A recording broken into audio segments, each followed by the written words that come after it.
Hey everyone, it's Ben Hardy here, and we are setting off in the Mercedes EQS 580. And this is an interesting drive here with the EQS because normally with these Mercedes, I'm used to just driving them in downtown Salt Lake, not in mountain roads here in Colorado, on mountain roads, or rather. Apparently I can't talk. I've been up since like 1 o'clock in the morning, so got to give me a little bit of a break here. But what I can tell you is that the EQS is actually a really good mountain car. I know that sounds surprising because it doesn't have big all-terrain tires and it's fully electric. But here's the deal, like, this is obviously just like a very nature-y, scenic-y place, if that's even a word. And this car, you know, being fully electric, super quiet. So like, it allows you to enjoy the nature more so than, you know, other car, like, you know, regular ICE cars. Like, look at this. That's actually really nice looking. I didn't know that you had places in Colorado that look this pretty. Yeah, that's pretty impressive. So there's that part. Now, the next part that I think is really cool is just, we're at higher elevation and the acceleration is so seamless, right? It's just, again, you get all the power, all the torque right off the bat. So it's really smooth. Now, some other stuff here. This obviously, you know, being a loaded up Mercedes, you know, it's an S-Class SUV.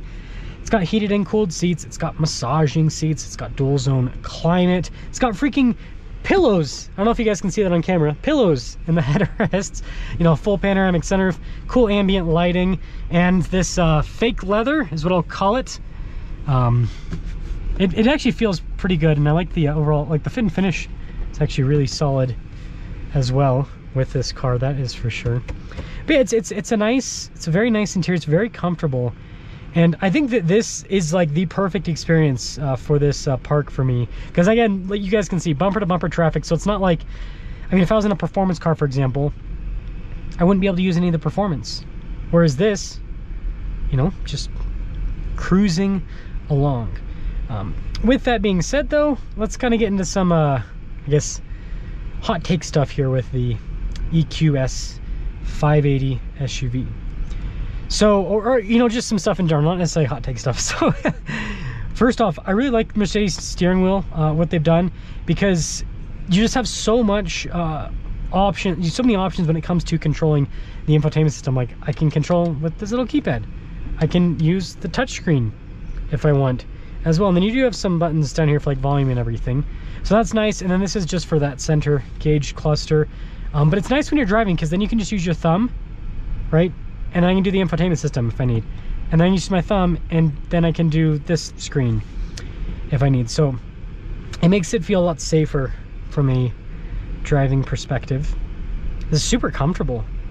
Like, just very smooth. And the suspension on these EQSs is great. So I guess we'll officially get into the hot takes. That's what we'll call them. So the first thing is going to be the looks, right? I think everyone's pretty much in agreement at this point that the Mercedes EVs don't look all that good. They just, you know, they basically optimized aerodynamic efficiency with these. And so by optimizing aerodynamic efficiency, they sacrificed aesthetics.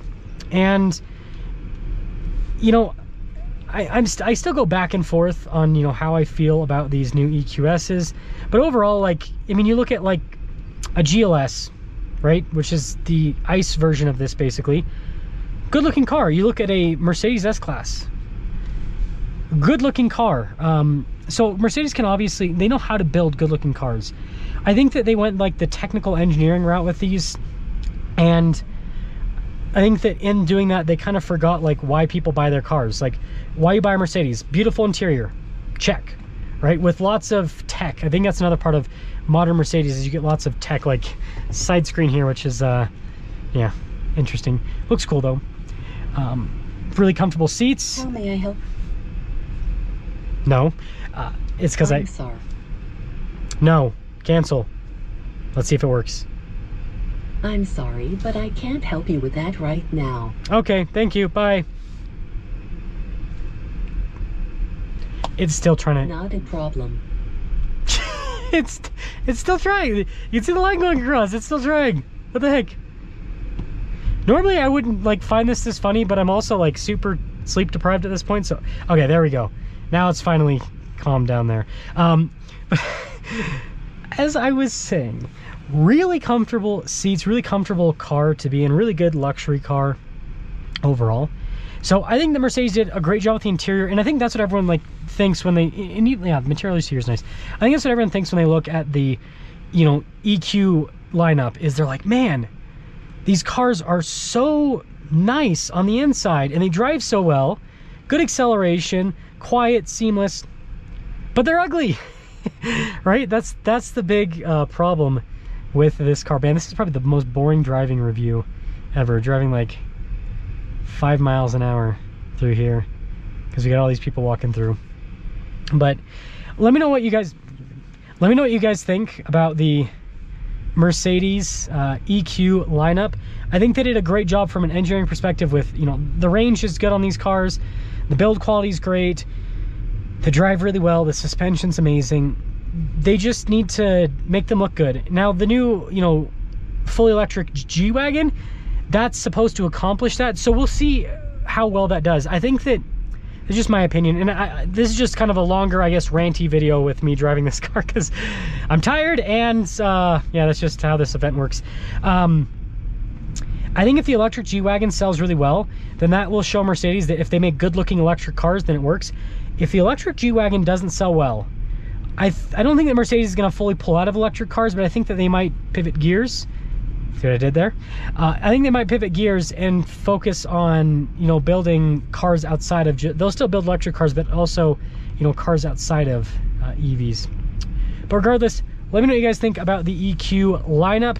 Are you for it? Do you think that Mercedes did a good job with these vehicles overall? What would you change outside of the looks? Okay, because I feel like we can all agree on the looks. But, you know, would you change something with the interior? Like, do you like, you know, manufacturers using like fake leather stuff that's environmentally friendly in these, or would you rather just have a normal leather interior? And, you know, what I'd be really interested to hear is, if you're someone who owns a different EV, what would, you know, put you over the edge to consider purchasing, you know, a Mercedes instead of the EV that you decided to purchase? Would it just be changing the looks? Would it be how these are priced? Because I think this one's like over 100 and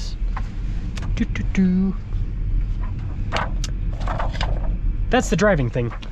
Other one, and this is like the worst review ever. Good thing things are going slow. Does this have pricing on it? Does this have pricing on it? Yes, it does. $149,000. Holy crap, this is more expensive than I thought it would be. Manufactured, so this white paint.